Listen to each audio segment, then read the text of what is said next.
আজকে সন্ধ্যার পরে এক খামারি হঠাৎ করে কল দেয় আমাদের বাড়ি থেকে প্রায় 6-7 কিলোমিটার দূরে, যে দাদা আমার গরুটি খুঁড়ে আসছে, আপনি একটু তাড়াতাড়ি আসেন। আমি গেলাম এবং গিয়ে ডেলিভারি যদিও করলাম, কিন্তু ক্যামেরাম্যানের অসতর্কতায় মানে ভিডিও পাঞ্চ হয়ে গেছে, ভিডিও আর হয় নাই। ডেলিভারির মেইন টাইমের ভিডিও হয় নাই শুরু করলেও।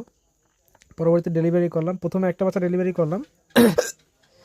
একটা বাচ্চা ডেলিভারি করার পরে দেখি যে আরও একটা বাচ্চা আছে, মানে আরও বাচ্চা মানে প্রচুর, মানে পেটে চাপ দিচ্ছে এবং মনে হলো যে না আরেকটা বাচ্চা আছে। তো সাথে সাথে আমি মানে আবার হাত দিলাম, হাত দিয়ে দেখতেছি কি হ্যাঁ বাচ্চা আরেকটা আছে। তারপরে আরেকটা বাচ্চা, দ্বিতীয় বাচ্চাটা ডেলিভারি করলাম এবং ডেলিভারি করার আমার খুব ভালো লাগতেছিল, কারণ আমি আমার যতগুলা জীবনে বীজ দিছি আমি প্রায় 3,500-এর উপরে বীজ দেওয়া হয়েছে পর্যন্ত, বাচ্চা প্রসব করছে গাভীতে। কিন্তু তারপরেও আমার এখন পর্যন্ত কোনো জমজ বাচ্চা হয়নি। আগে একটা জমজ বাচ্চা হয়েছিল, সেটা 8 মাসের সময় বাচ্চাটা পড়ে গেছে এক খামারে, দুটো বাচ্চা হয়েছিল। আর এই প্রথম জীবিত জমজ বাচ্চা, এবং আমি বীজ দিয়েছি এবং আমি ডেলিভারি করলাম। এটা খুব ভালো লাগলো এবং বাচ্চা দুইটা অনেক সুন্দর হয়েছে, যদিও বাচ্চা দুইটা অনেক ছোট সাইজের, কিন্তু মাও অনেক ছোট, একেবারে পিওর দেশি গাভী, এবং বাচ্চাগুলোও মানে ছোট সাইজেরই হয়েছে। তারপরও যেহেতু জমজ বাচ্চা, হাত পা মোটামুটি লম্বা লম্বা ছিল বা লম্বা লম্বা আছে, এটা মোটামুটি খুব ভালো হয়েছে। কিন্তু আমার কাছে খুব একটা আনন্দের বিষয় যে আমি যে বীজ দিছি, কৃত্রিম প্রজনন করছি এবং সেই বাচ্চা আমি ডেলিভারি করলাম এবং জমজ বাচ্চা হয়েছে, এবং যদিও দুইটাই বাচ্চাই বকনা।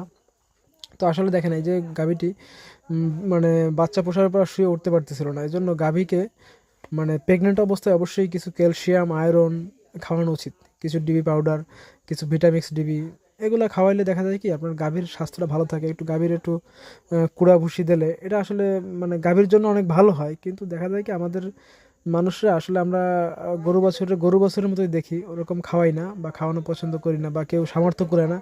কিন্তু যদিও এই খামারে অত্যন্ত গরিব মানুষ, এবং আমি মানে এই বীজটা দিয়ে আমি বলছিলাম যে ভাই আপনার টাকা দিতে হবে না, আপনি রাখেন। যদিও পরে সামান্য কিছু টাকা দিছিল, কারণ তারপরেও দেখা যায় কারণ খামারি অনেক গরিব মানুষ, এবং আসলে গরিব মানুষ যেহেতু অর্থনৈতিকভাবে যেহেতু অসচ্ছল, কিন্তু মানুষ হিসেবে অনেক ভালো। উনি এবং ওনার স্ত্রী অনেক ভালো মানুষ এবং খুব অত্যন্ত নম্রভদ্র। তো আমার কাছে খুব ভালো লাগলো যে দুইটা বাচ্চা হয়েছে এবং দুইটা বাচ্চা পেয়ে খামারিও খুব খুশি, বিশেষ করে আমাদের আপা, সে তো খুব খুশি। যদিও ভাই এসব বিষয় নিয়ে অত ভালো মানে করে না, মানে কখনোই আগায় না। এবং সে আসার আগে আমি গিয়ে ডেলিভারি করি, মানে দুজনেরই ফোন করছে, আমি তো গাড়িটা আনতে তাদের চলে গেছি।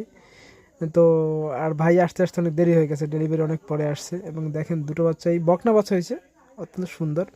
তো আপনাদের কাছে একটা পরামর্শ থাকবে অবশ্যই, মানে আপনার গরু যখন গর্ভবতী অবস্থা থাকে তখন অবশ্যই একটু পেট ভরে খাওয়াবেন। মানে পেট ভরে খাওয়ালে হয় কি, একটু ভালো মন্দ খাওয়াইলে দেখা যায় কি আপনার গরুর স্বাস্থ্যটা ঠিক থাকে। এই দেখেন এই গাভীটি মানে এত রুগ্ন,